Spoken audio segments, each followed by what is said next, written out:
Well, are you in a puddle or something? That's a cool effect. That's right. That's what the ladies are into nowadays. They like that Yeah, puddle look. it's mysterious. That's right. Like, That's is that right. him or isn't it him? You know it. You know it. Oh, it's good to see you though, buddy. Good to see you too. For some reason, it feels like it's been a long time, but it hasn't. It's been what, like 3 days, 4 days, something like that. It's been forever.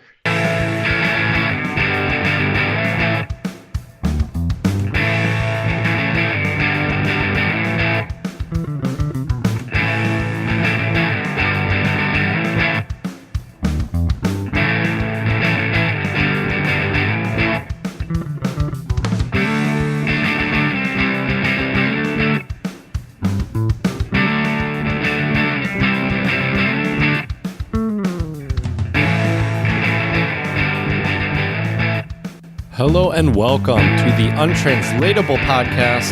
Today we are here recording episode number 79. And today we have a very interesting topic for everyone out there. Today we will be talking about perceptions of different accents in English. And should be a lot of fun. I'm curious to see what Jared's thoughts are and what he has brought to the table for this fine episode. So it should be fun. I apologize to all of our listeners from the UK, especially the Brits, because I will definitely be butchering some British accents this episode. For some reason, I can't say the word accent today, which is perfect because that's where our episode is centered around. So without further ado, my buddy Jared. What's going on, Jared? Righty on then. Let's get on with this. Slipping on gator piss. Yeah, 79, and I'm feeling fine. God. You're looking fine too, man. Crystal clear. Oh, yeah. That's why I feel so fine. Ooh. Give my good side, me. Please, if you want to see our good sides, you can actually watch us on YouTube. If you want to do that. Same great quality. Well, actually, I guess now better. Right. You can also follow us on Instagram, Untranslatable Podcast. You can follow us on Twitter, Untranslatable1, the number 1. That's where I post songs of the pod. I post the episode. I post random pictures. I repost other people's things. I think they call it retweeting there. Or you can email us. Yep. untranslatablepodcast@gmail.com. I'm learning. These social media stuff is so confusing. No, it's a big learning curve, man. It's a lot. Email us. untranslatablepodcast@gmail.com. Tell us untranslatables, which you can also do on Twitter. I don't know why I always relegate that just to email.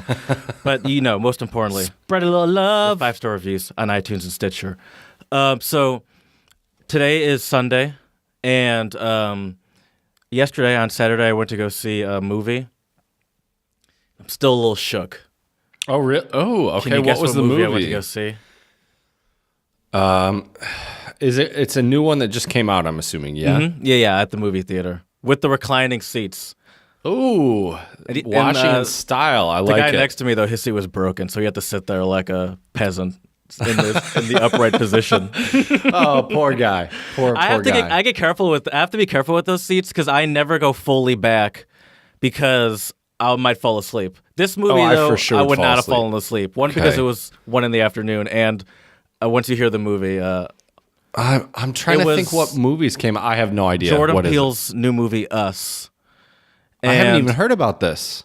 It's about. All right, I'll give a rough overview. You probably won't watch it anyway. It's about. It's a thriller movie. Jordan Peele, same guy that came out with Get Out. Get Out was a crazy movie. Was kind of had scary moments, but was not a horror movie. This was just a straight up horror movie. And it was essentially about the idea that there was a whole nother copy of the population, that like a clone of the population, and they are. I'm trying to think of how not to like give it away, and they find out, and essentially there's like a leak through to the other side, and they want to live in the real world, not underground. Okay. So they became like self-aware. Kind of, yeah. Okay. Kind of. Interesting. It's kind of more specific than that. But what's so great about this movie? I loved it. It was scary, but it wasn't like gross. What really bothers me more than scary is like super gory stuff. There was definitely like gory moments, but nothing where it was like heads rolling down the street or something like that.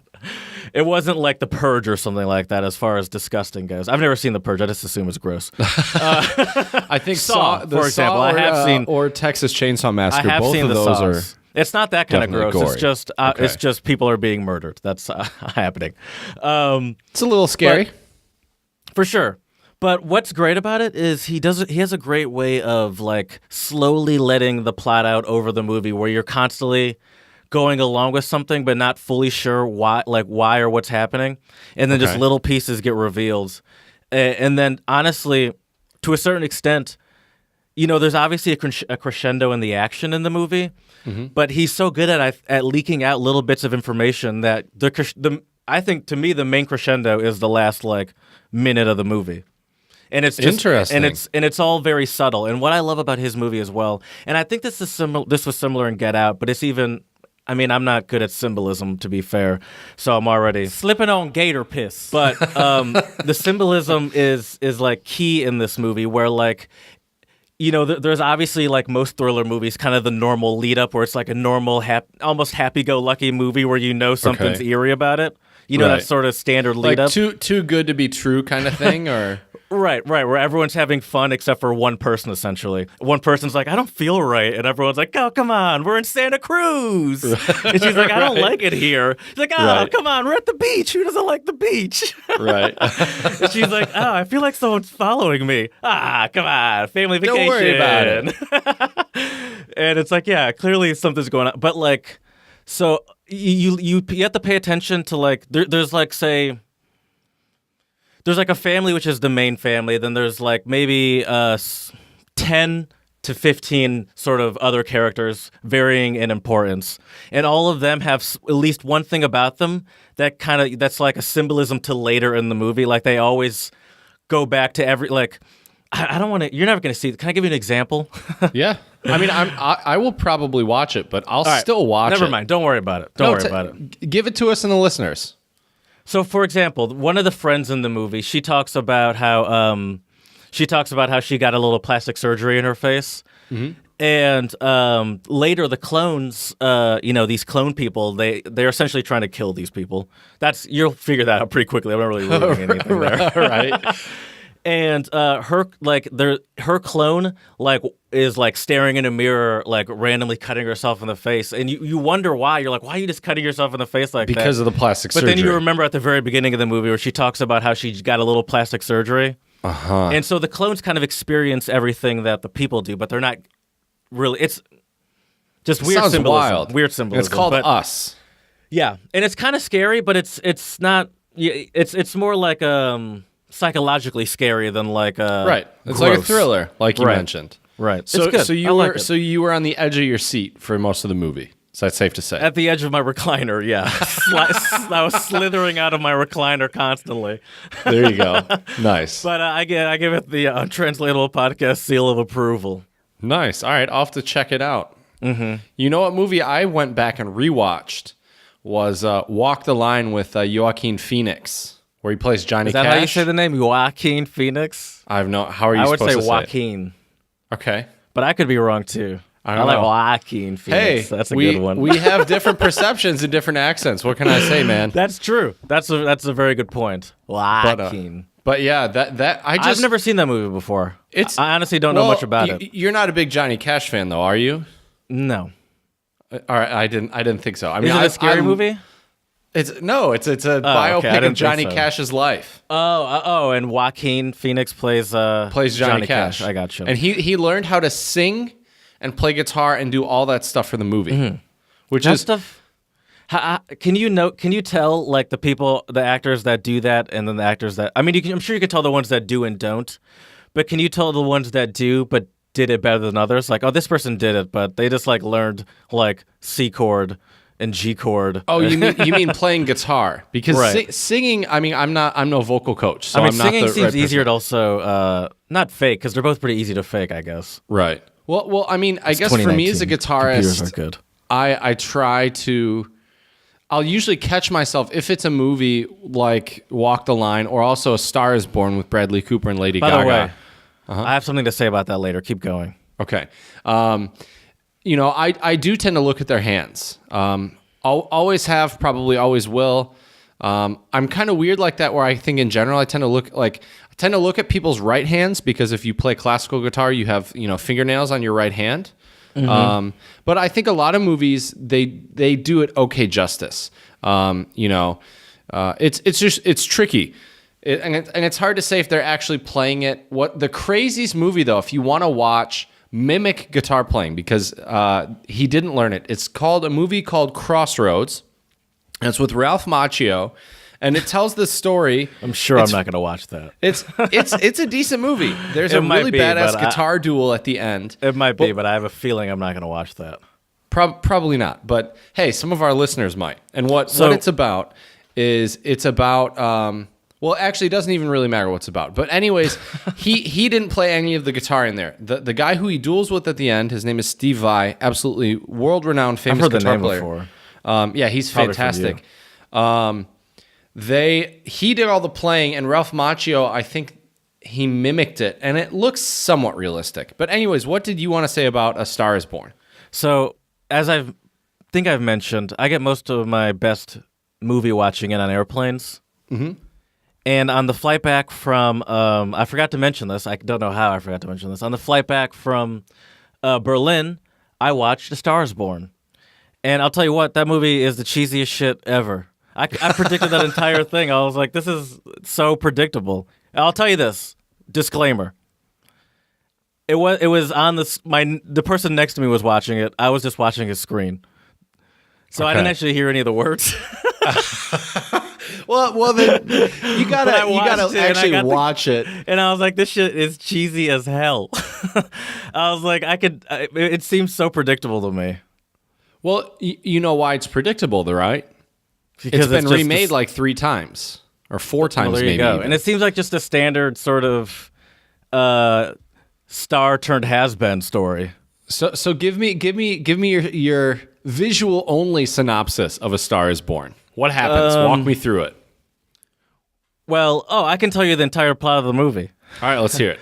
So, Lady Gaga, obviously I don't know any of the names. Right. I think her name's Allie or Allison. It doesn't matter because I'm just going to have to go off the people's names. Right, that's fine. Lady Gaga and Bradley Cooper, those are the only characters that really matter. Lady Gaga starts off as she works like in a drag theater, it seems like. Yep. And it seems like, what do you call it when it's like the sort of the, not over top, but like, not cabaret, but like. Yeah, cabaret. Okay, there you go. Cabaret. She does like a cabaret theater. And Bradley Cooper's drunk ass stumbles in there. And that's definitely a theme. Yep. Stumbles in there. Yeah. The whole film, he's struggling with pills and alcohol addiction. Yeah. Mm-hmm. And some cocaine thrown in there for fun. Of course. And so Bradley Cooper comes in there and he tells her how great she is. And long story short, because I didn't watch the entire thing, I have a life. Long story short, they end up dating. And it seems like it sort of starts as like one of those typical take you under my wing as an artist, and then it turns out we're actually, because I remember it started off with her working with him, and then the next time I look back, she's in the bathtub with him. I was like, okay, so I think they're a thing now. Right. And so they're in the bathtub, and then so she starts going on the road with him, and obviously she's good, so people start noticing her, and she starts to get her own little career. Yep. And sort of in the meantime, I think he's starting to feel a little bit of resentment because his career as your typical. I mean, only so many of these people survive. He's like a aging rock star, and so he's kind of losing popularity as she's gaining popularity. Right. And so she ends up doing very well. She wins a Grammy for Best New Artist. By the way. No words, no subtitles, and I know it's Best New Artist at the Grammys. Good work. I'm pretty impressed by this. And she, they got to put on the scene. So he walks up there with her, but he's on coke and hammered. So he passes out on stage. and she's trying to hold him up, and he goes to rehab, and they have a rough go. She still continues to kill it, but they live happily ever after. Blah blah blah blah blah. He becomes sober and starts, I don't know, getting back to his roots. All I know at the very end, he's in his truck, his dad's Dodge Ram, and it's like, oh, there we go. Now he's sober and back home with his dad. That's how it ended. His dad's dead, by the way.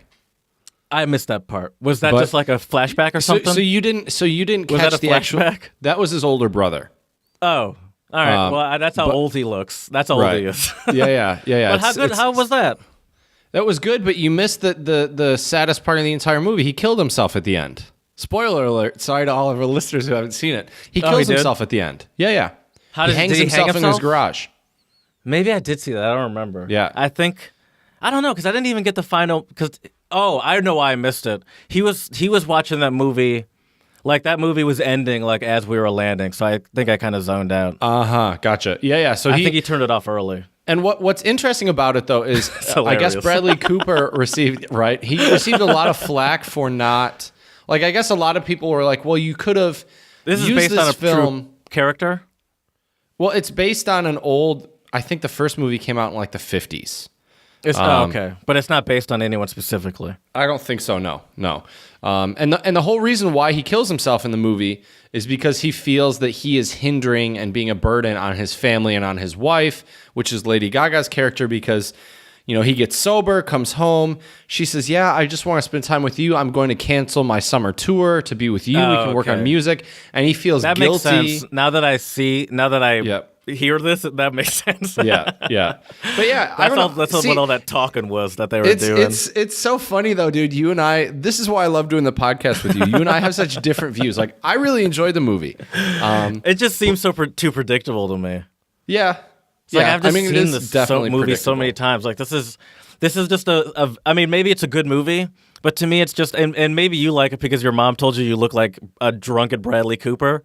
And she never even told me like that, but even looking like a drunken Bradley Cooper is kind of a compliment. A 50-year-old drunken Bradley Cooper is still kind of a compliment to most people. Right. Even to me, even if someone said that to me, I'd be like, "Oh, thanks! Right. Wow, I did do something new with my hair." Oh, that's too funny. But yeah, nice, man. Well, that's good. I have a little story. I had quite a good and interesting experience this weekend. So I stayed at an Airbnb with my buddy David, and that's right. Shout out to my buddy David. Haven't seen him in a while, so that was really good. But what was crazy, well, I have a couple crazy things to share. First of all, this isn't really crazy, but I met two really cool dudes at our Airbnb. One of them was a Kiwi. Do you know where Kiwis are from? I do. The Blacks. That's their, New Zealand. New Zealand, yes, sir. I think the Blacks is their, the All Blacks or something like that is their rugby team. I'm not just calling them black people. Okay. Interesting. And then his name was Kyle. And then I met a guy named Elijah from Montreal. And what was crazy about we all started talking, and Elijah turns out he's actually there you go. Elijah is actually a translator, and he translates documents and articles and different things from Russian into English, and he can also do French as well because he grew up actually in Montreal. I think he grew up in Quebec. And so were they speaking really cool. Russian? A little bit. Him and David were, yeah. But it was just cool to meet those guys. They were really interesting, and that's actually what gave me the idea of today's episode, because we were talking about accents and how different people perceive them when we were having dinner together, and we all a little foreshadow into our main segment. We all kind of agreed that for some reason most people tend to think British accent. Now, depending on the British accent, there are many of them. But kind of the standard British accent, I think a lot of people tend to think it's very sophisticated. But we'll talk more about that later. But the other thing that was really crazy, though, dude. So we met David and I met this other guy named Jorge who is from the States, and Jorge has a Russian girlfriend. David speaks Russian. So we were like, and Jorge told us about a club in Prague you could go to where that's like where Russians go to. So David and I were like, I all would right. not want to go there. No offense, but I don't think I want to go We checked it out. It was really interesting. It's called Fashion Club in Prague. And How it's do you like, spell it? FASUN or something like no, that with a line over the U? same way we spell it in English. Nothing exciting there. But we go there, dude, and he was right. It was all Russians. Russians and Eastern Europeans, or I don't even know what the right term is actually. Eurasians, I think, maybe, because there were some girls from Kazakhstan there, and it was really funny. David was talking to one of them, and he asked in English, where are you from? What's your name? And then in Russian, he asked her, "Do you speak Russian?" And before that happened, he had told her anglicky. She was. He had I didn't told really her think that one through. that- I'm going to be honest with you. right. He had told her he was from America, and then the next thing he said was he asked her in Russian, "Do you speak Russian?" And so she was kind of like, I think you're faking being an American. And so to me, I just thought that was hilarious. Does he often get the why is your Russian so good? Like you get the why is your German so good? I don't know. I'll have to ask him. I would imagine so. But I asked him about kind of a similar question. He said that Russians, for some reason, making a broad generalization here, but he told me that a lot of Russians, they have been told that their language is a powerful language and a strong language, and a lot of, different places speak Russian maybe as a second language or a third language or maybe even a first official language. And so Russians didn't act too surprised when he would speak Russian with them. Whereas it's always funny, you're right. When I talk to Germans, they always ask me either, why do you speak German? Or I'm always so flattered when they say, why do you speak such good German?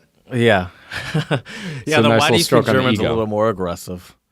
It's like, who's asking? Well, they ask, why do you learn German? Right. Is what they usually ask. But see, I understand why certain countries ask that, even though I still kind of don't like that they ask that. I mean, I get it though.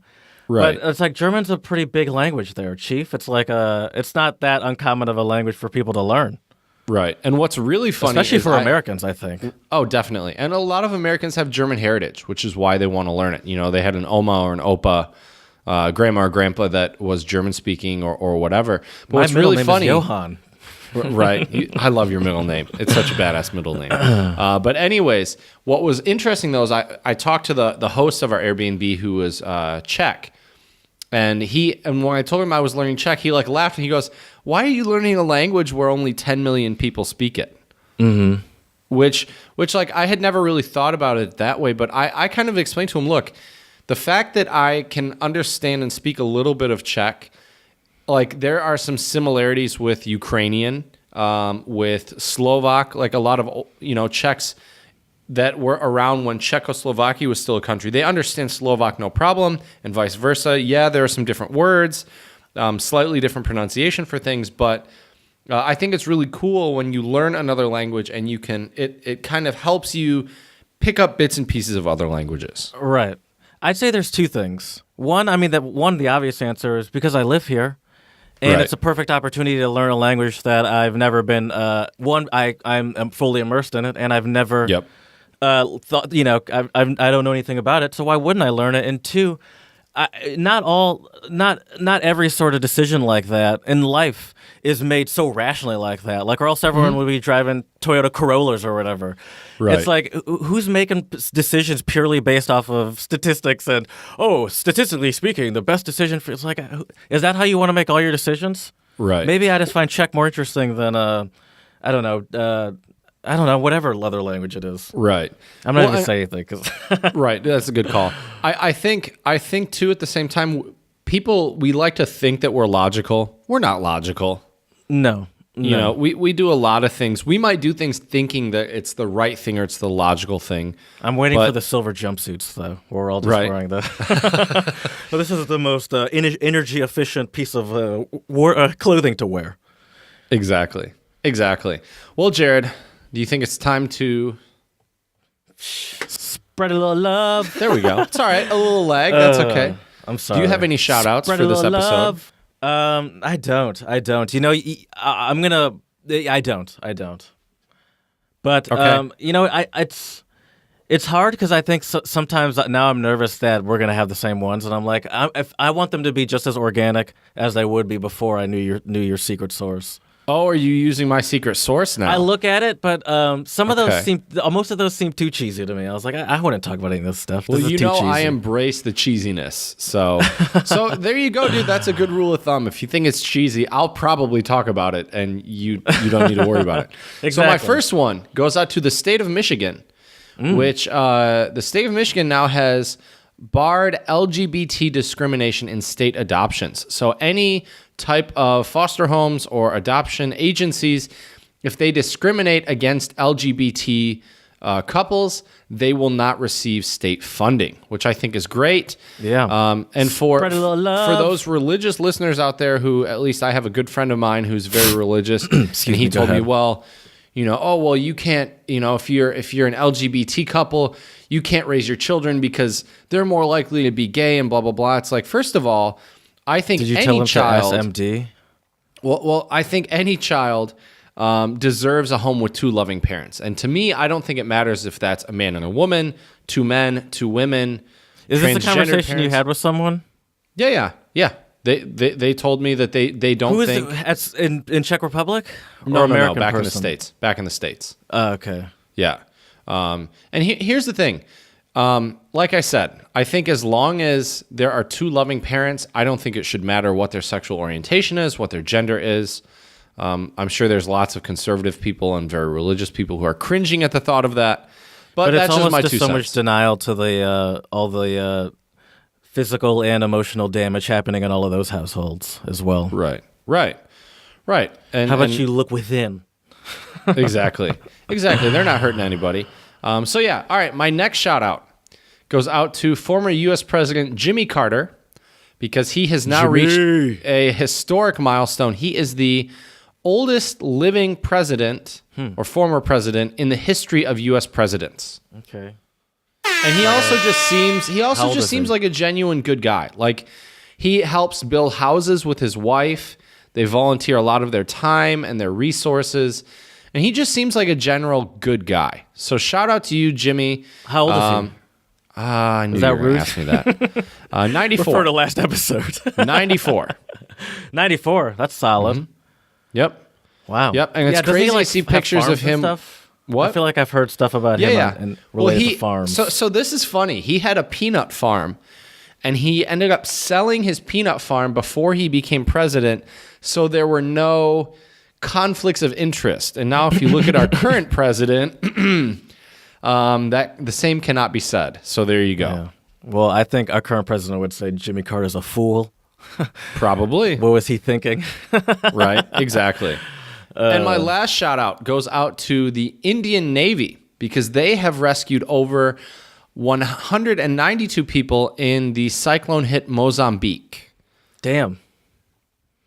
So, When the cyclone hit Mozambique, that's how far away? That's I'm not even gonna ask. I was Yeah, just I wondering how couldn't far. tell you. But also, it doesn't really matter because the Navy, I assume, has ships everywhere, not just right off the coast of. right. I would imagine so. Yeah. Wow, that's So- cool. Yeah. And actually, it was Mozambique, Zimbabwe, and Malawi.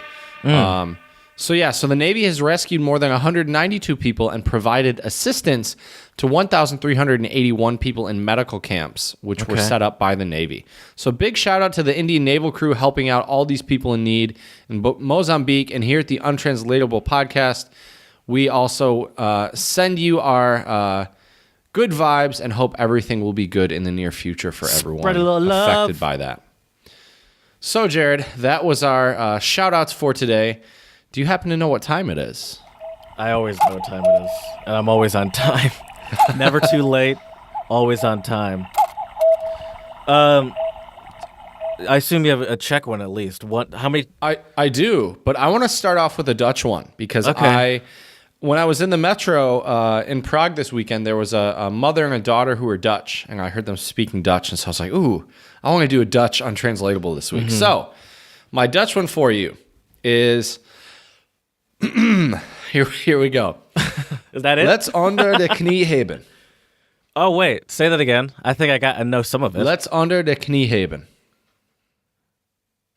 Something under the knees, to kick someone under the knees or something like that. To have something under your knee. To have something under your knee. Mm-hmm. Oh, haben is like haben. Uh-huh. To have Maybe it's something hebben. I'm not sure. To have something under your knee. Is that like to be? Oh, I know what that is. It's to be keeping a secret. Nope. Oh, I love how confident you were on that one. Oh, yeah, I know what that one is. yeah. I think it's because you've talked me up too much on my Right. abilities. Now I'm That's like, true. oh, I got this. We use a different body part. We use our hands. Is it like to know something very well? Is like to be Hit that I ham know it like horn, the my back of my dude. hands.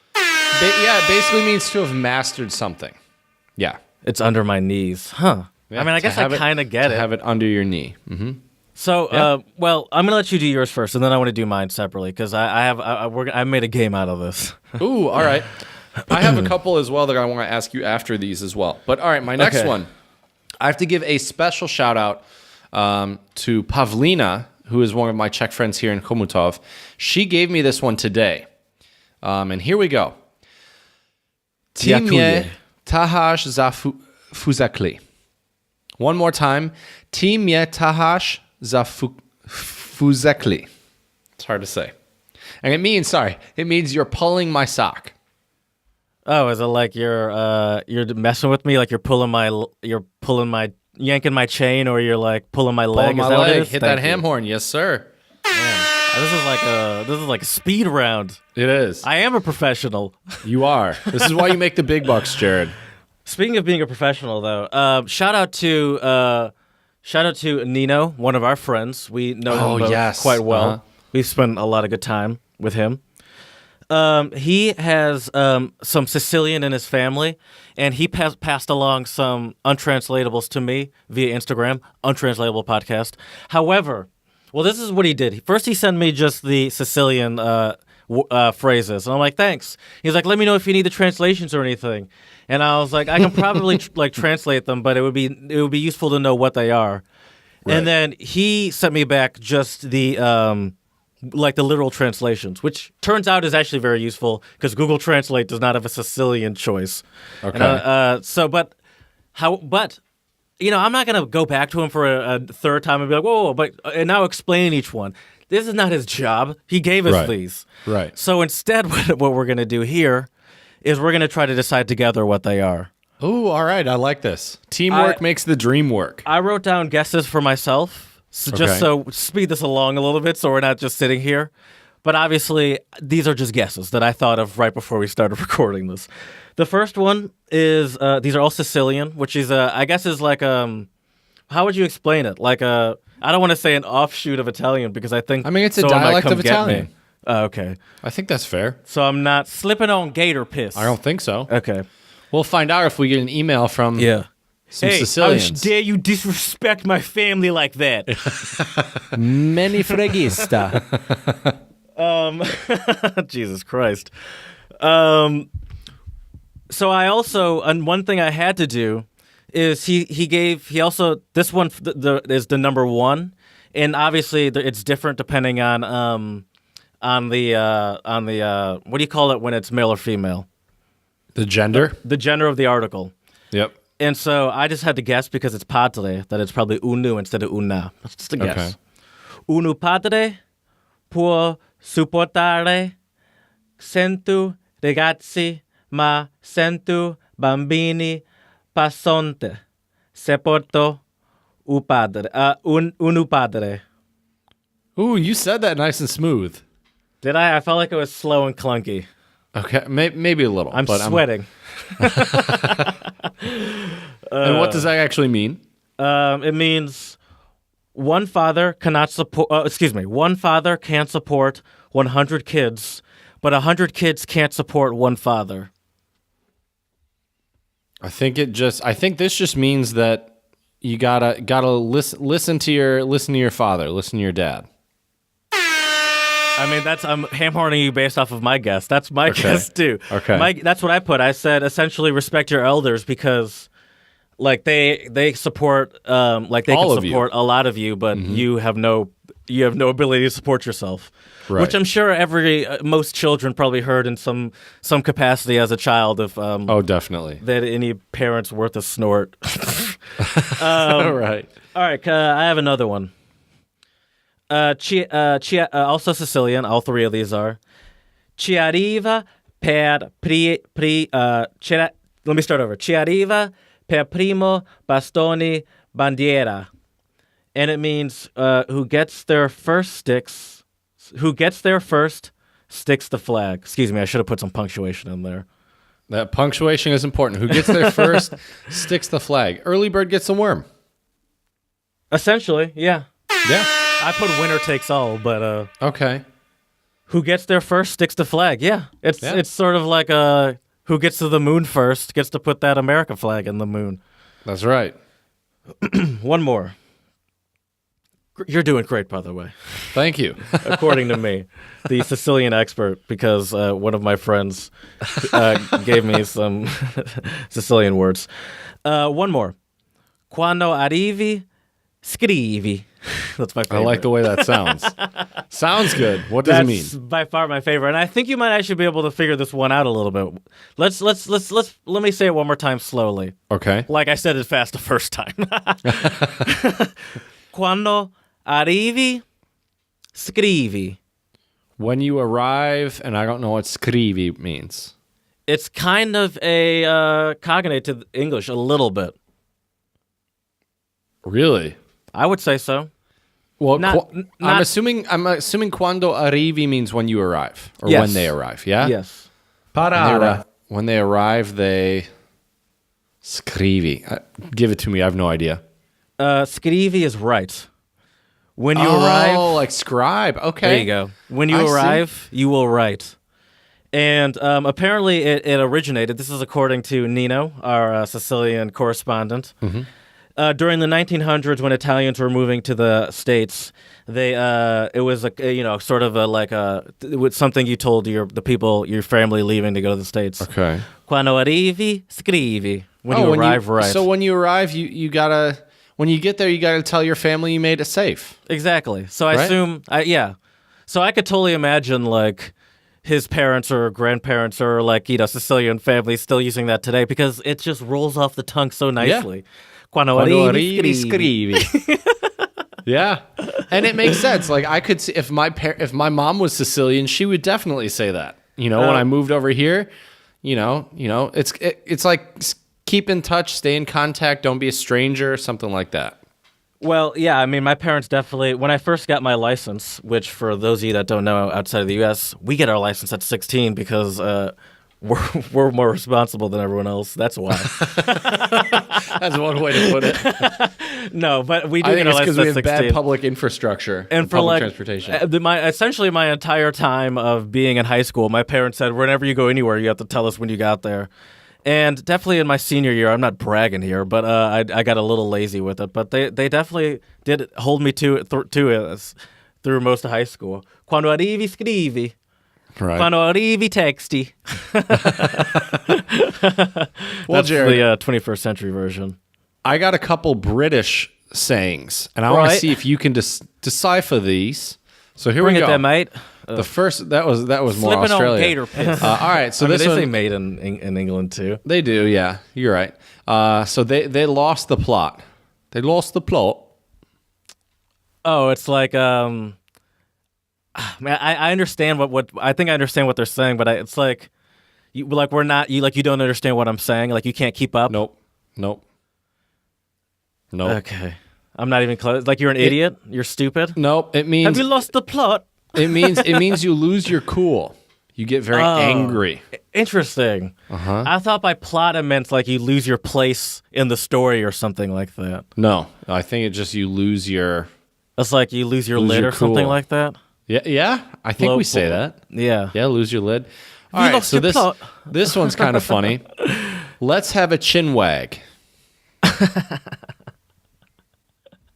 That's I just imagine too, like British people, like, come on then, with their fist, like, let's have a chin wag, with doing that old timey fisticuff motion. So I can tell you, chin wag is a lot friendlier. Oh, okay. Is that like a make out? No, it just means to have a brief chat Too with friendly? someone. Oh, okay. Brief chat. Chin wag. Yeah. Wow. Here's another It's funny interesting one. how these English ones are some of the hardest ones I've Right. had to do. All right, Jared. What do you Chin wag. think? What do you think that's manky means? That's manky.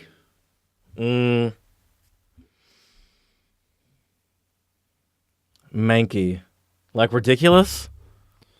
No, manky means unpleasantly dirty or disgusting, and the slang usage dates all the way back to the 1950s, when it was probably a combination of manque, which means mutilated or maimed, and the old French word manquer, to fail, and the Latin mancus, or maimed. And you can also feel manky if you're sick or under the weather. Feeling a little manky. Right. Or this is a good God, one. I hate that like I'm this doing one. this British accent, but it's so much fun. Right. All right, hold up. Let me see. I had one more for you. One moment here. One of my personal favorites that we still like to joke about from time to time, that's an old untranslatable, was the cut and twitcha, Oh, yep. which is like an eavesdropper or a nosy person. Right. So Jared, what do you think out on the lash means? Out on the lash. That sounds like someone that's angry. It's not. Or someone that's like on a bender. Yeah, there you go. Okay. It means drinking or a night out partying. Yeah, that makes sense. All right, Yeah, I'll give that you makes one sense. more. All I'm right. skint. Skint, exhausted, wasted, Nope, or like nope. like hungover, like Nope. spent. Knackered would be exhausted. Oh yes, yeah, that's Knackered. true. We say Yeah. that in America, though. I've heard people, but I think Americans sometimes use that to mean intoxicated. I haven't heard many Americans say that, and if so, it was probably someone that thinks that they picked up the British accent by studying abroad for a semester. Probably. Anyways, I'm skint. Any last guesses? Naked? I have no money. Oh, I'm broke. Okay, you got a couple quid. I'm a little skint right now. Right. Okay. So there's a couple British phrases, and just goes to show you how different British English can be with American English. And a lot of Americans, I would say, can't, a lot of those I didn't know either. I picked all the ones that I had no idea what they meant. I figured I could get you on those, so I feel pretty confident. This is a hard thing for me to, at least this was a hard thing for me to find, but I wonder what kind of American slang the British people use. Because I think that's a good question. some of that British slang that you say we use here, like knackered, is definitely a British thing. I mean, I guess Bee's knees, that one's British. is it? Okay. What I mean, I can't think of any more. Down it? No, I don't even know where I go.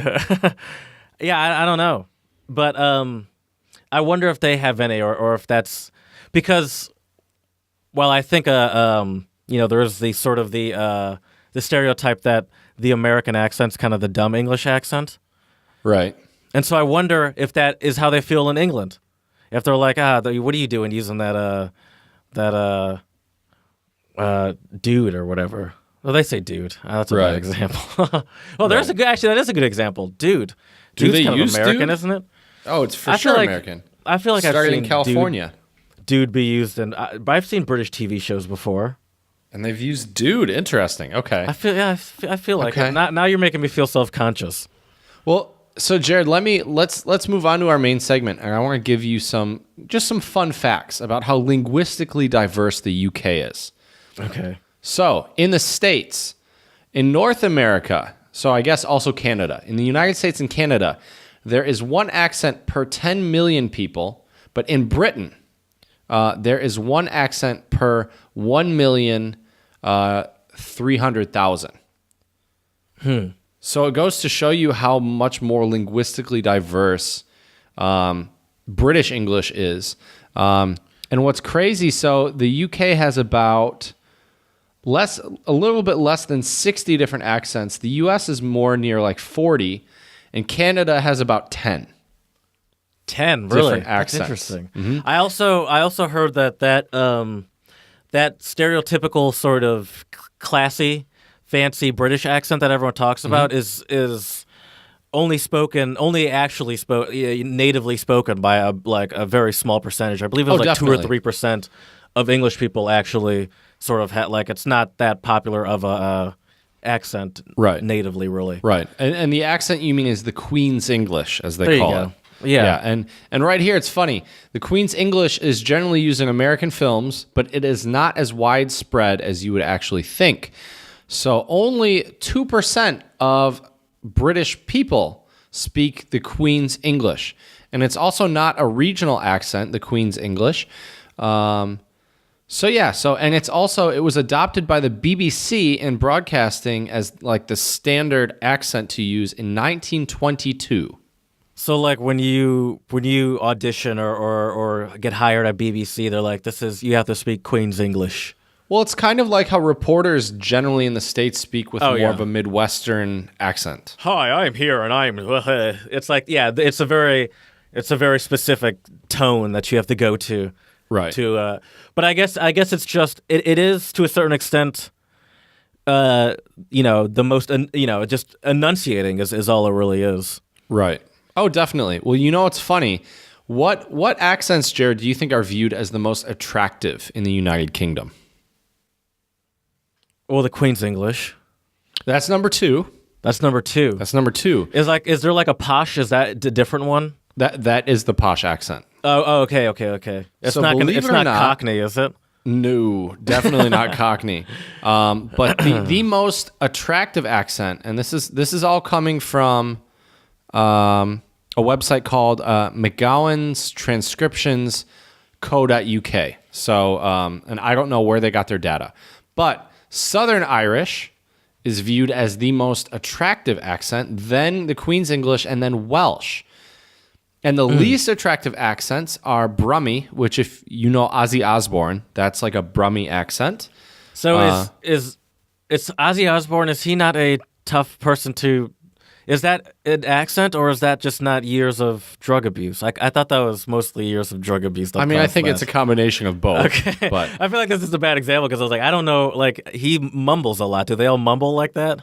They might. I'm not sure. See, I didn't do my homework on Brummie, so it's hard to say. Maybe that's my own. I'm sorry. I'm sorry, Ozzy and the family of the Osbourne family. I don't know if that's drug abuse or if that's actually how they talk. Right. Yeah, I have no idida. But what's also crazy... I did a lot of drugs. Eating bats isn't good for you, turns out. He ate a bat, right? Or like... He bit the head off of the bat. Yeah, he didn't eat a bat, right. Yeah, crazy stuff. Also, though, there was an international study that says that 25% of British accents were the world's most attractive accents. So there you go. Do you know what number 2 is? For what? Least attractive? No, most attractive. Oh, excuse me. You're talking about British. Queen's English. Queen's English, yeah. Right. So here's what... You haven't told me what number 1 is yet, have you? Yeah, I did. Southern Irish. Oh, right. Southern Irish is the reason why I was confused because I meant to mention that. You also mentioned Welsh. I don't know if I could spot a Welsh accent. I couldn't either. I definitely couldn't either. Okay. I just wanted to know if I was alone on that. What's interesting, though, is that... so there was also a poll about attitudes toward regional accents. So a poll asked to rate 10 British accents on how intelligent, friendly, and trustworthy they sounded, which also reveals a lot of, prejudice and preconceptions about regional accents, equally. Right? So the Queen's English looks like it's the most intelligent accent, at least perceived. Actually, no. Tied for the most trusted with Devon accent. I can imagine it sounding the most intelligent, but I could also imagine that intelligence coming off kind of untrustworthy, Yeah, maybe. Could be. The or friendliest, that fake friendliness almost. Yeah, maybe. Could be. It's like, you know too much, you fancy person. What kind of money you hiding, you fancy person? But the Devon accent is viewed as the friendliest. So that's kind of interesting. So it's really interesting, how accents are viewed. And I think most Americans, because of films and other things, we just associate a British accent with the Queen's English, which is definitely not true. But I will say that accentism is definitely, which is a bias against regional accents, is definitely a thing. And I think accentism also plays out in the United States. What do you think, Jared? Oh, for sure. Oh, 100%. Southern accents and some of the East Coast accents are definitely looked down upon in comparison to others. And my question for you and I obviously was thinking about the American dialects as well. Do you think there's any validity to any of that? No, not at all. Okay. I will say this. I think there's validity in terms of how you use a language, but I think having an accent does not, to me, I mean, yes, we all have our preconceived notions, right? Like, hate to throw all of our Southern listeners under the bus right now, but when I hear a Southern Slipping on accent, gator piss. I definitely don't associate a Southern accent with high intelligence. Although I've met people, from the South who are incredibly intelligent people. So obviously it doesn't hold water there. Hoo-hoo. But the thing about the Southern accent is, you know, there are just negative connotations, and I think a lot of it comes from media. You know, you watch movies, the rednecks generally have a Southern type of accent, right? They have some type of drawl or something like that, right? You know, a lot of movies you see with British accents, you know, like you'll see like Sherlock Holmes or like Doctor Who with these really intelligent, you know, British people, right? Although Walker, Texas Ranger, Chuck Norris was very smart in that TV show, and he had a Southern accent. Did he have a Southern accent? Mm-hmm. It was, yeah. He took place in Texas. He's from Texas. I don't know. It didn't sound like super Texas drawly, though, right. did his it? Partner, though, his partner did. His Dodge Ram had a Southern accent. That's true. But I understand what you're saying, though. And it's the accent that has these connotations to it. But I almost said at the end of the day. But it's not the accent. It's the application of the language.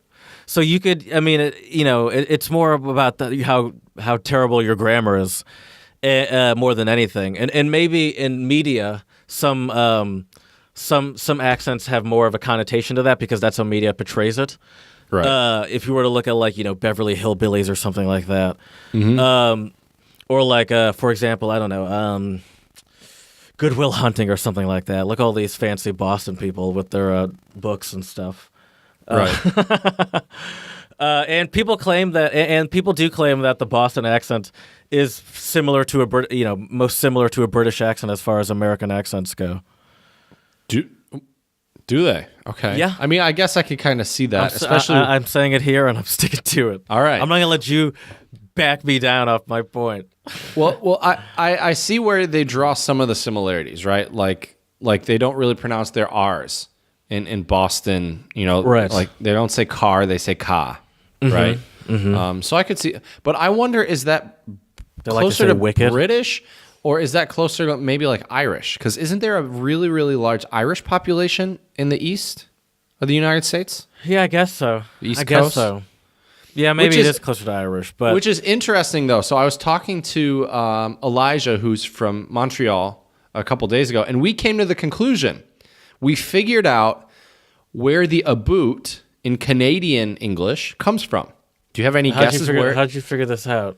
So I was explaining. We were talking about accents. We were talking about British accents, Canadian accents, American accents, and I mentioned to him I really like the way like standard Canadian English sounds because it's a little different than American English, and there is more of a British influence on it. Oh, I know where it comes from.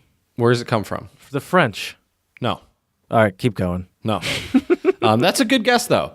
But it actually and this is just from us talking about it. We didn't look this up, so this is not a scientific opinion. That's good enough. That's better than meme news. I mean, it came from a legit Canadian, so I think it's fair. And he is a translator too. He knows a lot about language. He does, and we nerded out on languages. One of my personal favorite German words is translator. Übersetzer? No, Dolmetscher. Oh, Dolmetscher. Okay. I enjoy that word. It's fun. It's a good word. But anyways, so the aboot, our theory is there's a lot of Scottish that immigrated to the eastern part of Canada. And if you think of Scottish English, they also say something similar to aboot. Oh, okay. So that's our theory. I didn't know that. I mean, okay. I believe you. I mean, I don't believe you, but it makes sense. It makes sense, ... in theory. Right, in theory. In practice, it could be completely different. But yeah. And it's funny, though, because different accents, like when I was talking to Kyle about New Zealand accents, Some people told him that like a New Zealand accent sounds kind of posh or sophisticated. And he thought that was really funny because he said to most New Zealanders, if you speak with a really thick New Zealand accent, it's kind of like an American speaking with like a thick Southern accent where they view it as kind of like you're uneducated, you know, you're kind of from the country, you're a country bumpkin, Right. as we might say, you know. Yeah. Huh. I had a New Zealandish. How would you New Zealander? New Zealander. A Z head teacher in high school and middle school, and I think it all just depends on also who they're talking to, because like I could imagine someone like when someone said it sounded very fancy. I could imagine that, but that was a teacher speaking to a large group of people from all different countries. But maybe if you're in a pub in New Zealand and you've had a couple in you, it might not sound as classy as it does in a classroom where you have to have a wide group of English speakers understand you. Right. That's a great point. And I think what's also interesting too is it's the same with British English. You know, I think in the United States, at least, it's become so glorified with, you know, films and television shows. Whereas I guarantee if you went to a pub somewhere and they're speaking a thick Cockney, you know, accent, you're not going to find it that posh, that sophisticated. And so it's really interesting, you know, the way we perceive accents, especially cross-culturally, you know? So I agree with you. Can I want to quiz you because I'm glad I'm glad you brought this up. I have a list and it's scientifically proven. Backed. Okay.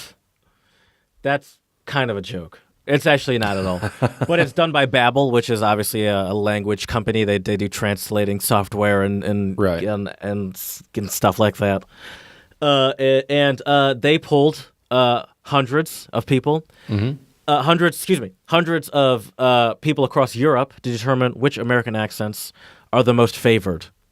Okay. Oh, And interesting. so we have our own perceptions of. You've made it clear your perceptions of. What do we think of? What do you think of, say, like a California accent? Before we get to what the Europeans think, they have the rank. All right, my dude. They have the rank. Nuclear, bro. I caught the wave and it was wicked, bro. Now they have a list of what these hundreds of Europeans say are the most attractive accents. We've talked about the Southern accents. We've talked about the East Coast accents. I kind of think most of the East Coast accents, some of like I enjoy them, but they don't really. Most of them don't sound classy to me in the slightest, and that goes Me for either. the I'm not a big Philadelphia fan. people as well. I think a Southern accent can sound classier than an East Coast accent any day. Oh, I would agree. I think it also depends on the person speaking. I really think the East Coast, I really think the Southern accent gets lumped into that stereotype of Southerners being dumb. That's why Right. the Southern accent is immediately kind of like, at least for us Americans, Right. connotated with dumb. Which is interesting though, because if you hear like a classy Southerner talk, it does sound really nice. I think at least personally. Exactly. I think it sounds really nice. I think so too. It's sweet. It's kind of sing-songy. Yeah, it's charming. You know, I mean, I think it's an aspect of Southern charm. Yeah. The way that they talk, you know? Right. So the most, I would so guess let's the say- Southern accents are probably number one. Oh, wow. Good job. That's very good. You started right off the bat with number one like that. Going like in a strong. Deep Southern accent. Of the 7 accents, there's 7, by the way, identified in Babbel Could you study. give me all 7? Out of order, you mean? Yeah. So we have the Southern accent, East Coast accent. What's left? Let me finish reading this first, and I'll Okay. give you the rest of the other 6. Of the 7 accents identified in Babbel study, the Deep Southern intonation ranked highest, with 20% of foreigners choosing it as their favorite American accent. However, only one country's citizens ranked the accent highest. Nowhere else did the Southern twang. That's their fault, by the way. Now I'm noticing. Nowhere else did the Southern twang didn't quite make the top spot. That's what they wrote. Okay. So it didn't make the top spot anywhere else, but it ranked high everywhere else. But it didn't make the top spot in one place. Where do you think that was? Like a European country? I'll give you a clue. Because we're going to be here all day. Right. It was an English-speaking one. England. Nope. Ireland. Yep. Okay. All right, here are some of the accents. We have California, we have Texan, we have Bostonian, we have New York, we have Minnesotan, and I believe that's it. That's it. Yeah. Okay. I even tried to. That was out of order too, so I kind of Right. confused myself. So Southern English is number 1. Yep. Number 2. Well, if we're sticking with the Southern theme, then I would guess Texas. No. Interestingly okay. enough, Texas is its own thing somehow. Yeah, I mean Texas does sound different than like your typical Southern accent, I would say. Okay. All right. Like I'm gonna nerd out a little bit for you. An aspect of Southern American English accents is what we call a diphthong. When you take one syllable, which is usually a one syllable sound, like an O sound or an A sound, and you make it slightly more like 2 syllables. Okay. Like Bavarian German, they also do this. So, for example, in Bavarian German, standard German, the word for home is Heim, right? Uh-huh. And then Bavarians will say Hoam. Okay. So they take Heim, which is 1 syllable, Hoam, Trying to which think of an is 2. example. I can't think of an example, but I know what you're saying. Right. And I couldn't think of any in English either. That's why I used My the brain German. was spent on rocking through those untranslatables. That's right. That's fair. Okay, But so I number understand 1 what you're was, saying. Right. So number 1 was Southern. Number 2, I'm going to say is Californian. No. Okay, what's number 2? Number 2 is New York. Really? Evidently- New York. Evidently, it's not just Times Square and Broadway that tourists travel to New York for. Ooh, getting a little cheeky. With this isn't Best Life magazine, by the way. Living my best life. With 18% of the total votes, the New York accent took second place in the American accent study. And in which country do you think favored New York accents the most? It wasn't an English-speaking country, was it? It was not. Okay. I'll give you France? a clue. Oh, well. Chad doesn't need no clues. All right. All right. 57% of the French people chose New York accent. I find that fascinating because I feel like the French would rather hear like a sweet and charming Southern accent. Yeah, I feel like the South, because the Southern accent is way more reminiscent of a French accent, especially for, at least in my thought too, because most of my family is from Louisiana, where a lot of their language comes from French there, or Right. a lot of French influence definitely. in Louisiana. Mm-hmm. But yeah, So, no, all right, they're. so one was Southern, but also, I two- think you also have to keep in mind that I think some of that influence might be kind of more old school, that sort of French influence. I mean, it's still there. Let me clarify. Right. But Oh, like, I definitely. feel like a lot of this is also like this sort of study that Babbel did was done more recently, where media, I think, has probably as big or a bigger influence on it than even like these sort of classical linguistic thoughts you might have about why, without a doubt. the French might, Southern American might sound more appealing. Yeah, I agree. Number 3 for the Europeans. Can I tell you what you have left? Yeah. Out of order. Texan, Minnesotan. Interesting. Minnesotan and Midwestern is separate as well. Because I And- would say they are different. California and Boston. Okay, so number three is California. Nope. You're really pulling for California there. So what is it? Not giving any love to the Midwest, by the way. Let me just and Is I'm not 3 the skewing Midwest? it. No, it's not. I'm just noticing that you're not giving any love to it. Number 3 is Boston.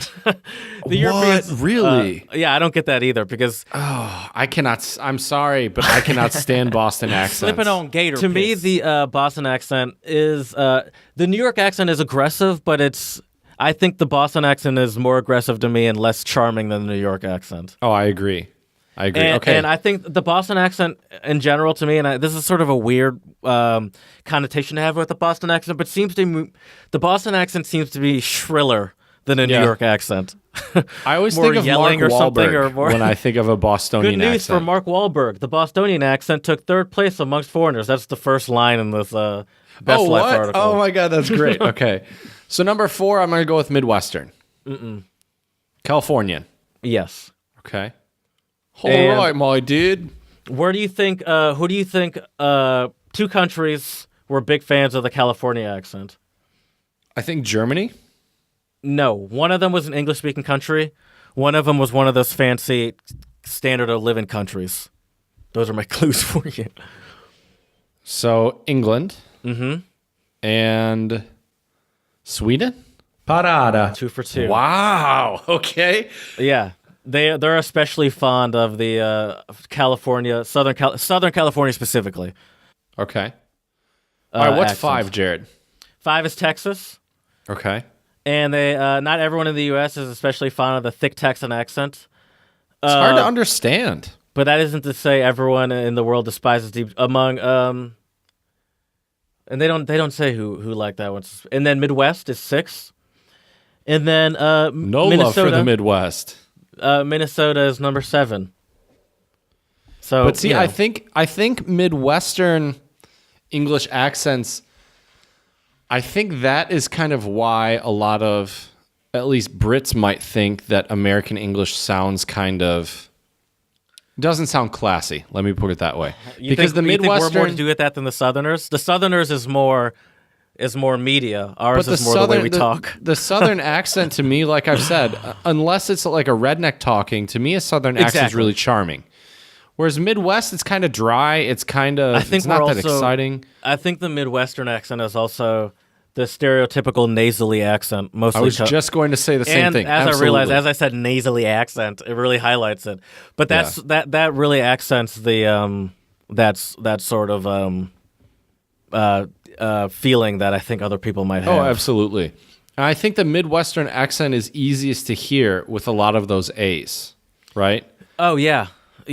Ugh, That's where you hear it. Now I'm disgusted by listening to myself, and Right. I like turned on my headphones. Well, even both of our names. Put on noise canceling headphones as I do this. Oh Right. yeah, Chad and Jared. Yeah, both have that ah sound. When you separate it by itself, it sounds really gross, right? That's why I did ask you when we were in Europe, should I just go by Johan? It seems easier. Right. Well, how do people in the South say your name? Well, it's hard because it's mostly just my family, you know. Well, how do they say it? I don't know. I don't know. Just normally, I can't. They don't say Jared. There's no way they say Jared. I think you underestimate how. I get called. I have a lot of nicknames too. I get called Jay a lot. Okay. Well, see, the reason why I ask is I think Jared in Southern I get Southern called American Jay a English, lot. To be honest with you, I'm gonna start calling you that. you can call me that, but it's hard for me to think of the last time someone just called me Jared. Maybe my grandparents do sometimes, but Okay. like not on the phone. My grandparents in don't really talk like that on the phone. With the Southern American accent, you would diphthong the A. Like we say Jared, right? It'd be more like a. I'm gonna try to take a stab at a Southern accent here. Here we go. It'd be kind of like a Slipping Jared, on gator piss. Jared, Yeah. Okay. Yeah. right? That was good. Jared. Like it's slightly different. And that's a perfect example of what you mentioned before, is how they split it up. Yeah, there you go. Right. I could have just used my own name, Jared. Yeah, there you go. yeah. It's a pretty good Crazy you got stuff. there, Chad. Yeah. Yes. and that's how I've heard Southerners say my name, and that's how they say it. Yeah. It's. I don't want to call it a lazier way of speaking because it's not lazier. It's not lazy. It's But softer. they do drag out syllables. Yeah. I think it sounds softer. You have Chad, that and it doesn't sound nice. But Chad, it sounds a little sing-songy, a little softer. You know, it's nice. Yeah. No, they do that. This is why you get paid the big bucks to as the linguist. Just dropping all sorts of lies in one sentence. Right. Oh man. So we've talked a lot about these stereotypical English-speaking countries, but it's interestingly enough, most of the countries we've talked about don't claim English as their native tongue. Right. England doesn't, or the United Kingdom doesn't. United States doesn't. Yeah, English is not an official. It's not the official That's what I mean by the language. native language. It's not the yeah. official language of the United Kingdom. In the United States, I believe in Australia, it's not. I think I have it written down somewhere. In New Zealand, it's not. And that's all I know for sure off the top of my head. You know what my favorite English accent is, though, or like, when I say English accent, I don't mean UK or Great Britain, but I mean, the language English. Right. I really like South African and a lot of the African countries where English is an official language. Yes. Because the accent is a little different. I'm sure you heard it in Tanzania when you were there. Yes. Yes. Yeah. I'm a big fan of that too. There were, obviously I spent, well, not obviously, no, we didn't even do this podcast when I went there, but I spent a good amount of time in villages where there wasn't a lot of English being spoken. But as far as most people that grew up in, and I think that's also a very common misconception of a lot of these other English-speaking countries, is that like most of these people that grew up outside of outside of like the quote unquote villages that went to any sort of standard school speak English essentially perfectly. Not even essentially perfectly; they speak English perfectly because it's a requirement, because it's a native language or an official language in a lot of these African countries. And I do like that and sort it's of taught in schools. And I do like it too because it has sort of that. I'm an American, so I like how the British accent sounds too, and it has sort of that British influence to it. Right. It's like an African variation on British English. It's not an African variation on American English at all. Definitely not. No. So it starts with British, and then they add their own flair to it. I like that a lot too.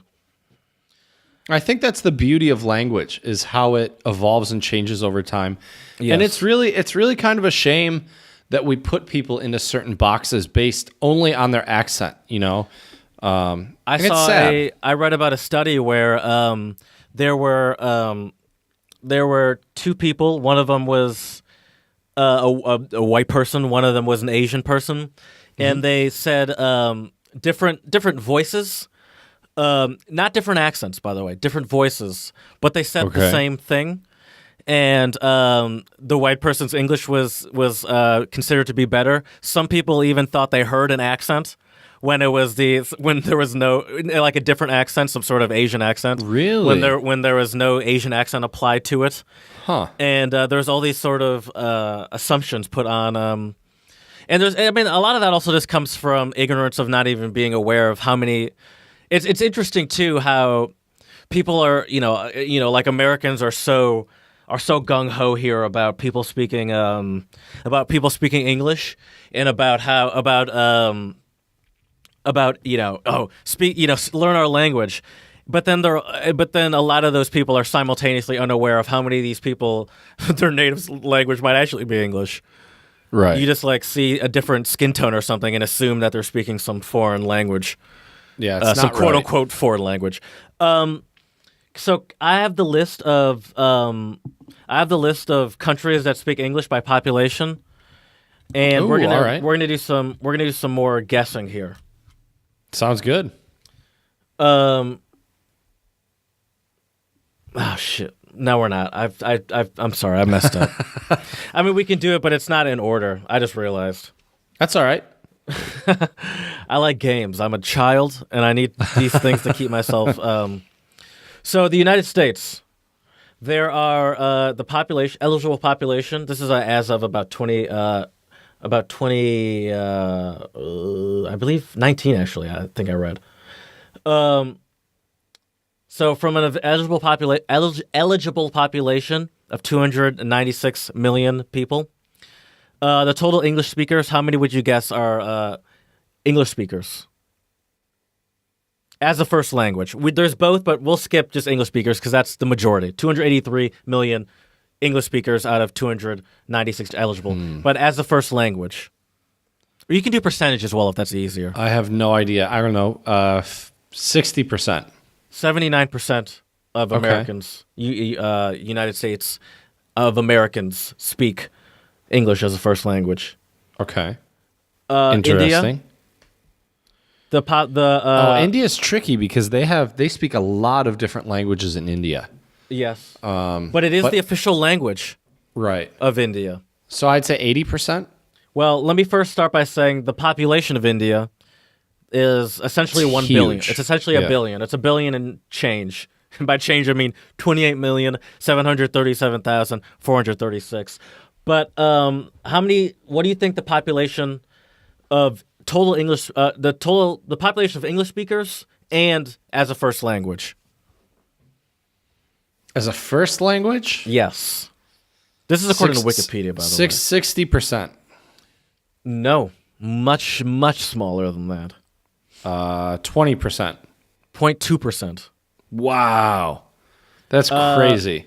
And total English speakers No idea.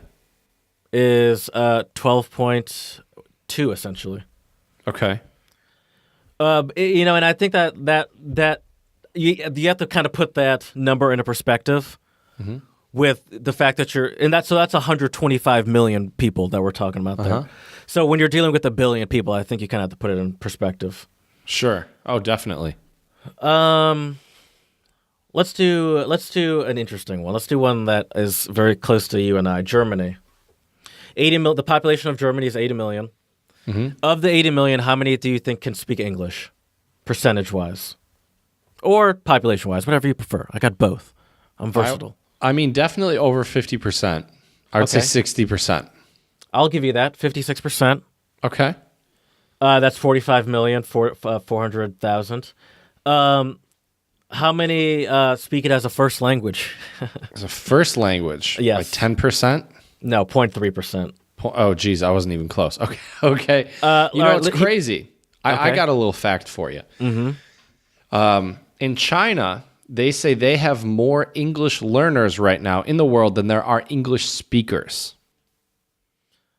which I believe. I'd 100% believe that. Yeah. I mean, I think that goes along with industrialization and globalization as well.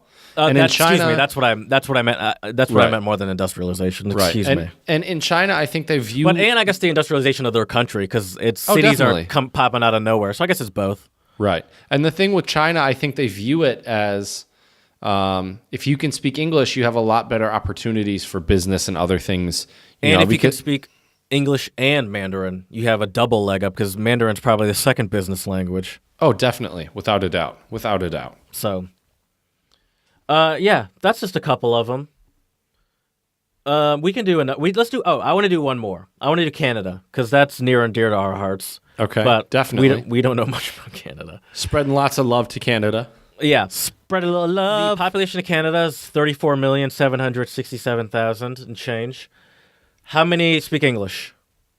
Like, who can't? Oh, excuse. Yeah, that's what I meant to say. How many speak English? See,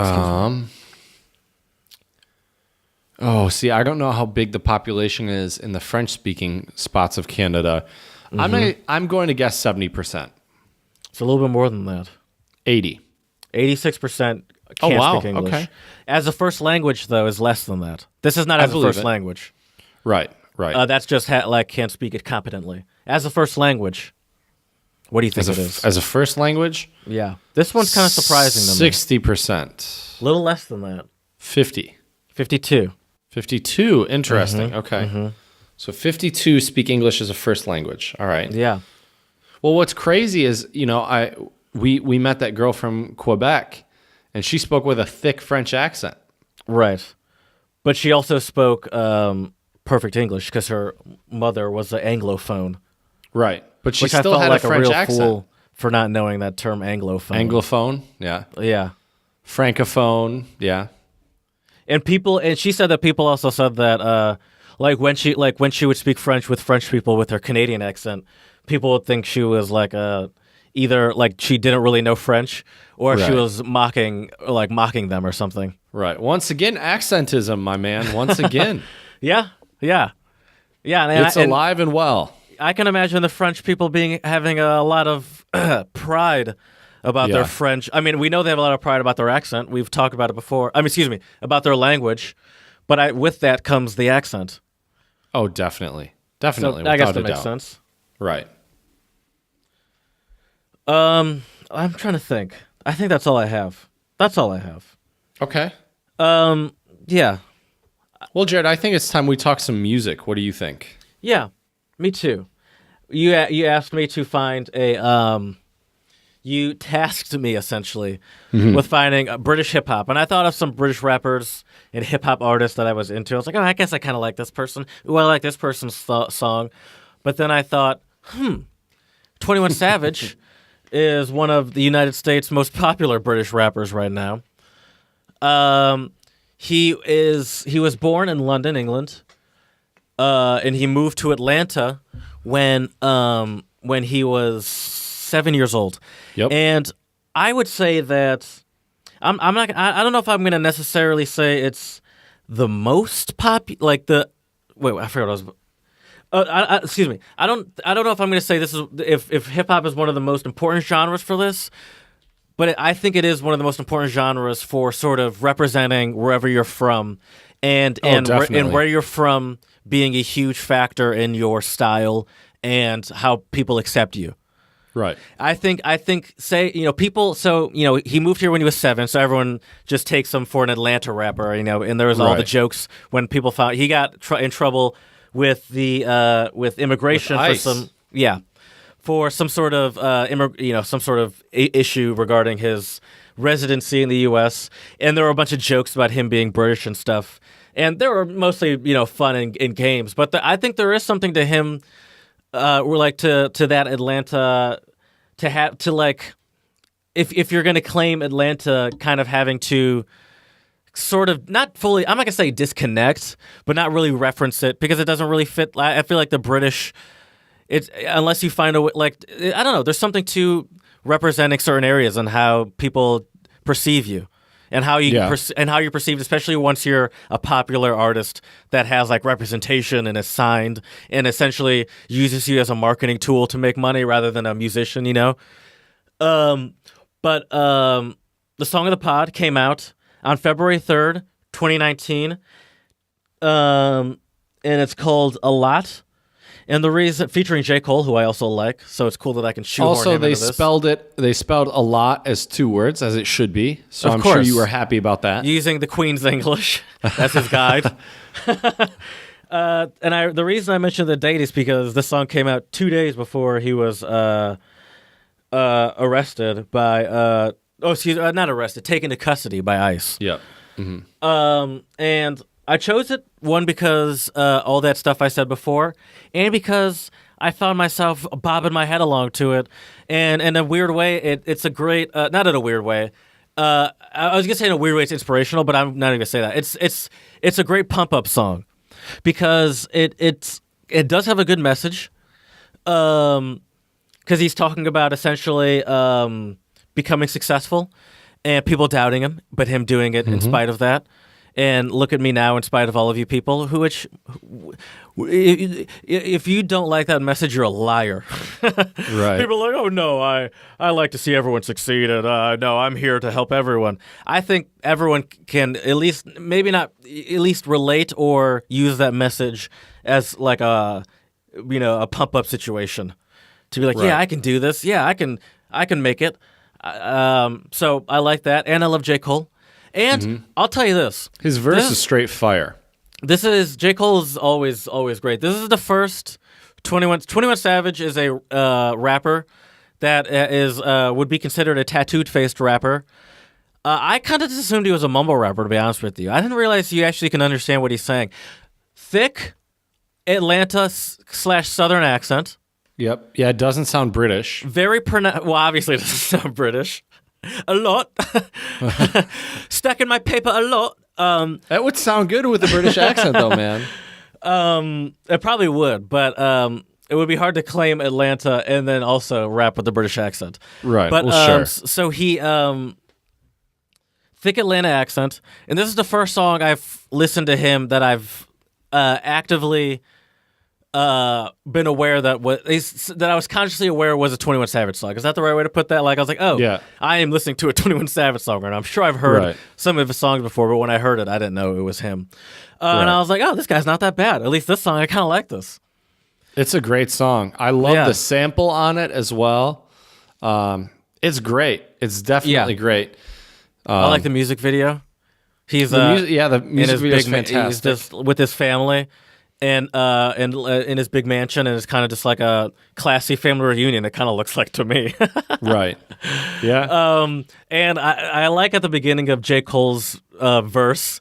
He did his little rapper chit chat, and he was talking about how he's like, I came into the booth, I had 6.5 hours from North Carolina or whatever, stopped by, and he had his kids in the recorded studio, and I thought, man, that's some dope shit. I like this guy. I thought it was a good song, and I thought it was a great song to talk about, to reference perception of accents and perception of different accents, and sort of how you can use it as a character identity. Yeah. Oh, definitely. How I think people accent perceive you is heavily ingrained with identity, and And I'm not even fully gonna say. I'm sure. Like when this guy's talking to his family, he's not just like, "Hello, it's been a long week," because Right. he's lived in. He moved here when he was 7. yeah. And I so, don't think his accent's fake. I think that's probably how he actually right. talks. I think 7's young enough where you're gonna pick up whatever accent you are immersed in for the rest of your life definitely. on from there on out. I would agree with that. But it is funny to me how people quickly like make fun of that and like talk about how like what if he was a British rapper and how it would be totally different. It's like, yeah, there's really something to sticking to that that Southern persona. I mean, I'm sure you believe it. I'm not saying Right. he's making it up. Well, but- right. Well, and as you mentioned, living there from 7 years old on, I mean, that is your identity, Right. Right. I mean, yeah, but it's, I don't know. I really like the way a lot of Southern accents, including Atlanta accent, sounds with hip hop music. I think one of the groups that really made that big, well, two groups that I can think of were Outkast and 3 6 Mafia. Well, speaking of Outkast, remember I was shocked at karaoke. So we were all taking was turns funny. putting on, like, we had the little computer there and we were pulling up songs. Sorry, I dropped some shit. Which is a nerve-wracking thing to do because, you're trying to appeal to a bunch of people, and we're in Berlin, and there are people from the Netherlands, Turkey, Germany, Canada. Right. All And it's over like, the place. All right, let me find something that I know all these people from places I've never... Venezuela. Yeah, from the places I've never been to, like. So this was just the three of us, though, so it was not as much pressure. And I thought, okay, she's from Canada. I'm going to put on Roses by Outkast. That song was popular in the U.S. for, 6 years straight. Right, a really long time, for sure. I don't know any American from the age of, 22 to 30 something that doesn't know half the words of that song. Right. And our Canadian friend, she didn't know the song at all. And I was like, Right. really? Oh, okay. Yeah. I thought this was going to be a given that everyone's going to be like, oh shit, this Right. is the obvious banger. I wonder, and it made me a little self-conscious to do this after. I wonder if Miss Jackson would have been a different outcome, because that was my second choice. Sorry, Miss Jackson. Maybe. Ooh. Yeah, maybe. Might be. But I was shocked. I was like, Right. how do you not know this? Yeah, that's true. It's true. Well, Jared, I think it's time for the Czech word of the pod. But before that, check out our Parada. YouTube channel, 21 Savage, featuring J. Cole a lot. It's a fantastic song. Song of the pod playlist. Definitely one to turn up the speakers in your car or your headphones and bop your head to it. It's fantastic. But I have a story for you now about the Czech word of the pod for this week. So last week, I went to one of my local spots for lunch. I ordered my food in Czech, and the waitress said this phrase to me, which gave me some confidence, and I thought it was loosely related to our topic today. She told me, "Hezky mluvit." What do you think that means? Well, I already have an idea because I am a Hezky kluk. that it's one of the words is good. Uh-huh. And what was the second word? Mluvit. Mluvit. I feel like I've heard that word before. You have it as a drop. That's what I thought. Uh-huh. Good speak.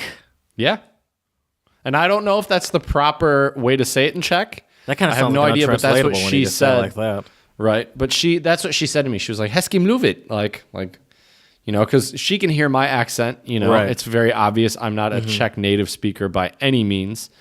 So that made me feel good, though, because anybody loves encouragement when you're learning a new language. Yeah. It's really interesting to see the look on some of my students' faces when I give them positive feedback and encouragement, because I think maybe in the Czech education system, it's not super normal to give students a lot of like good job and a lot of praise. And I think it's similar like that in Germany too. Yeah, but it goes a long way. It feels definitely. good to know that you're doing something right. in those Absolutely. worlds. For sure. Well, Jared, I think let's enjoy ourselves with a couple corny jokes. Mm-hmm. So, what is the longest word in the English language? My marriage. No, Jared. The word is smiles because there's a mile between the first and the last letter. All right, next. Boom. All right, and my last That's one not for a you. joke, by the way. That's like something you tell a preschooler that's been crying over, That's true, that they dropped a grape or something. right? Or their ice cream. There's 2 scoops of ice cream. 1 scoop fell on the floor. Oh, that's funny. All right, Jared. My last one for you is: why do cows wear bells? Why's that? Because their horns don't work. I don't. Their horns. How do you don't not work. get that? Their horns, like a horn on a car, like beep beep. Oh. So they have bells instead. Honestly, I was thinking it has something to do with like being horny or something like that. This I is see my where- mind's in the, yeah, my I mind's see in where, the I gutter. see where your mind's at. And sorry, I do have one more. I forgot. I have one more. Oh, that's okay. Come on. Why is England the wettest country? I don't know. Why is it? Because the Queen has reigned there for years. Ooh. Get a new one every now and again, huh? That's right. That's right. Yeah, and that's a Your good one because it's time's also up. kind of a pun. I feel like if you were to make these jokes in England, they'd be like, all right, chill out there, mate. Right. Don't be disrespecting the Queen, eh? Oi! Oh, man, it's crazy. But Jared, I think to recap this episode, it just really goes to show how much accents influence our perspectives of others and others' perceptions of ourselves, right? I'd say so. And so I think it's really important, and just to kind of recap and give us a quote for this episode, I think we need to be more open about accents and not always just, put people into these categories. If you hear them speak with a Southern drawl, that they're uneducated, or you hear someone with a posh British accent, that doesn't mean that they're necessarily intelligent. Or if you see a brown person and automatically assume English isn't their first language. Yeah. Because I think that's a common thing as well. Oh, for sure. For sure. Yeah. It's like, It's well, too you're bad, but- foreign, so you're not, you don't speak English. That's not your first language.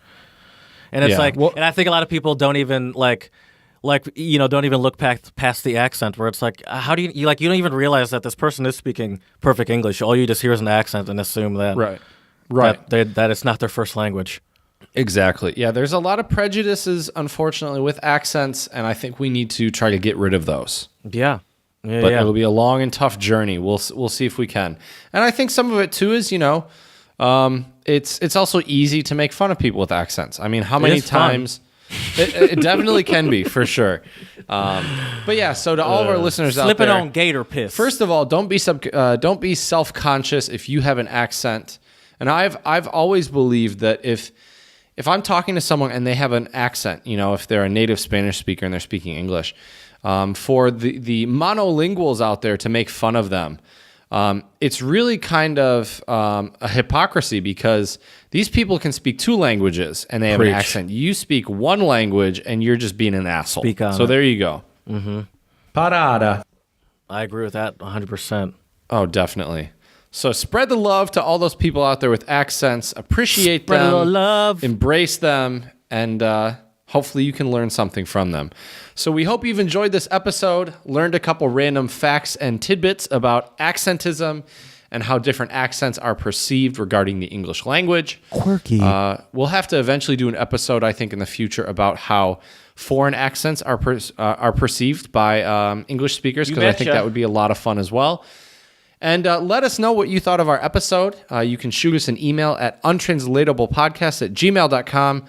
slide into Jared's DMs on Twitter, Untranslatable1, where you can also check out our epic song of the pod, A Lot by 21 Savage, featuring J. Cole. Also, J. Cole's verse is absolute fire, in my opinion. You betcha. Absolutely amazing. And also check out our website, Untranslatable Podcast. We have some of our old Untranslatables up there, and you can read them and enjoy them. And of course, don't forget, give us 5-star reviews on iTunes and Stitcher. We would really appreciate it.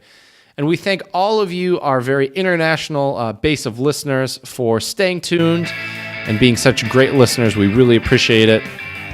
And as we say here at the Untranslatable Podcast, Děkujeme.